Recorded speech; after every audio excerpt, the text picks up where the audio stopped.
Hello and welcome to the Whiskyfile. Pricing of whiskey can be quite daunting.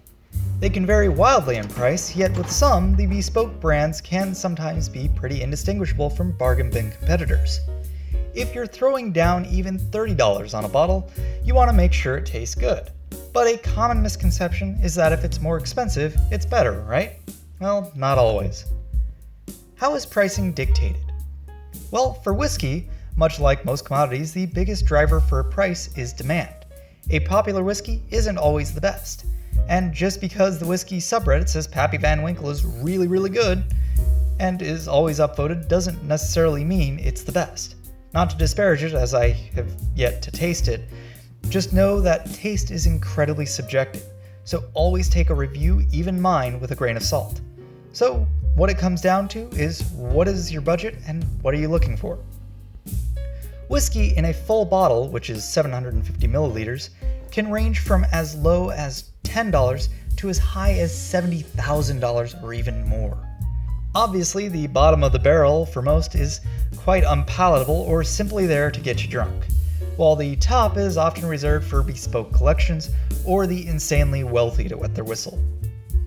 But for us common folk, a nice, smooth, and delicious whiskey isn't hard to come by, even on a budget. While this channel will go into whiskey tasting, I am aware most people watching this aren't of that high-end elite. Neither am I. A safe range for whiskey that I've found in my wanderings has been between $30 to $80. I will typically not exceed this unless for a very unique circumstance, but I'm always willing to go under that if it's something I haven't tried before and you recommend.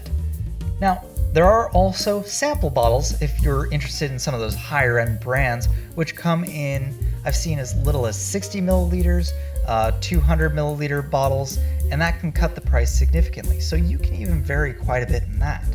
But this price range gives you a good rounded view of various types of whiskeys all around the globe and can taste each region's uniqueness with an expected decent level of quality. For example, one of my favorites that had been in my collection is the Glenlivet 12-year, which usually retails for about $35 where I live. Suntory Toki, which is at that same price point, lacks that same smoothness that the Glenlivet is able to achieve. So even within that exact same price point, whiskeys can vary in quality. To be honest, to understand if something is worth the price, read the tasting notes, compare it to what you've had before, and sometimes you just have to try it and hope for the best.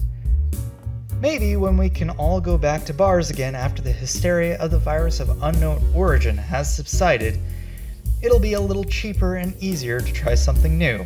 And if recent lifting of restrictions has been any evident, and certainly in my state, it seems pretty likely that that'll happen sometime soon. But in the meantime, sit back, relax, and pour yourself a glass and enjoy this wonderful golden nectar that is whiskey. Cheers.